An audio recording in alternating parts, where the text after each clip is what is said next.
Dans 2 Thessaloniciens 2:3, Paul indique clairement que le jour du Seigneur, une période de jugement mondial, Ésaïe 13:6, Ésaïe 1:15, ne se produira que lorsque 2 choses se seront produites. Premièrement, la chute ou la grande apostasie doit se produire. Deuxièmement, l'homme sans foi ni loi doit être révélé, celui que l'on appelle le fils de la perdition, également connu sous le nom d'Antéchrist. Une fois que cette personne se sera fait connaître, la fin des temps sera bel et bien arrivée.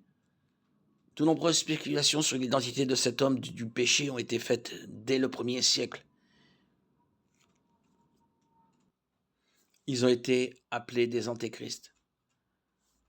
L'adversaire, selon 2 Thessaloniciens 2:4, est celui qui s'élève contre tout ce qu'on appelle Dieu ou qu'on adore.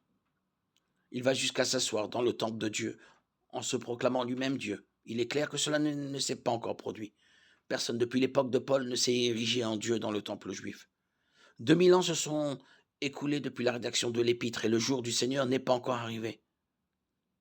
Paul nous assure qu'il ne viendra pas tant que la chute n'aura pas eu lieu.